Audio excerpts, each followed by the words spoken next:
Баршаңызға қайырлы күн көрермендер, менің арнама қош келдіңіздер. Бүгін сіздермен жасалу оп-оңай тюльпан самсаның рецептісімен бөлісетін боламын. Арнамнан алыстамай, видеоны соңына дейін қарап, жасалу жолын тамашалаңыздар. Бізге ең алдымен електен өткізілген ұн қажет болады.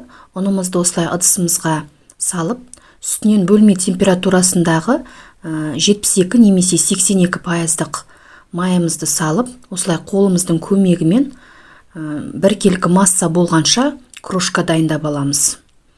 Ендігі кезекте бізге 1 шай қасық ас содасы қажет болады. Содамызға 1 шай қасық уксусымызды құйып, араластырып аламыз.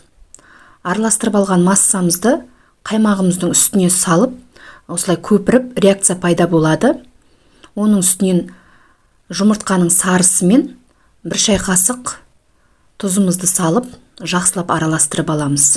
Міне, дайын болған массамызды ұнымыздың үстіне салып, ендігі кезекте қолымыздың көмегімен өте жұмсақ, нәзік, ешқандай қолға жабыспайтындай жұмсақ қамыр дайындап аламыз.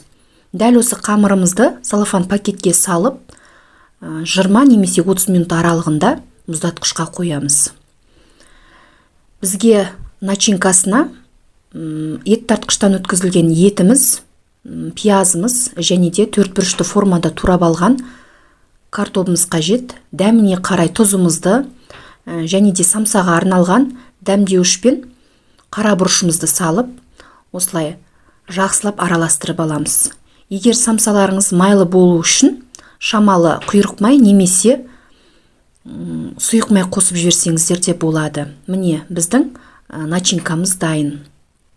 Жарты сағат уақыт тұрған қамырымызды осылай 2 бөлікке бөліп, сопақша формаға келтіріп аламыз.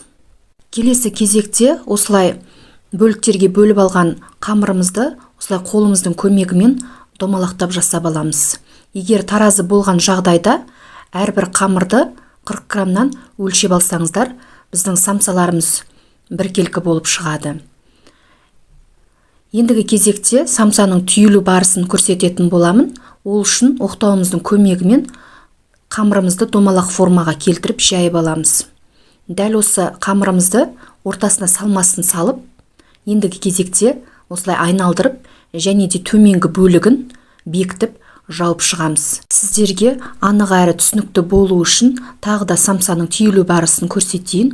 Осылай домалақтап аламыз және де дәл ортасынан осылай кесіп, ортасынан салмасын салып, дәл видеода көріп отырғандарыңыздай орап және төменгі бөлігін бекітіп шығамыз.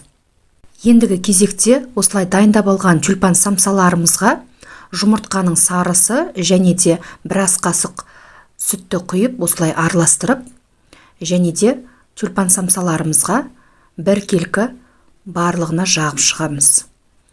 Қалауларыңызша мак немесе кунжут сеуіп, алдын ала қызып тұрған пешімізде жарты сағат уақытта пісіріп аламыз. Әркімнің пеші әртүрлі болғандықтан пісуден кейін байқап отырып пісіріп алған жөн.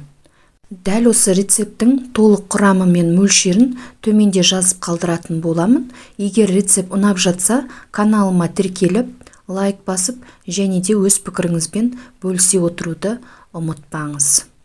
Сонымен қатар, менің әрбір салған видеомды жоғалтып алмас үшін подписаться батырмасын басып, жанында қоңырауша белгісінде баса кетуді ұмытпаңыз.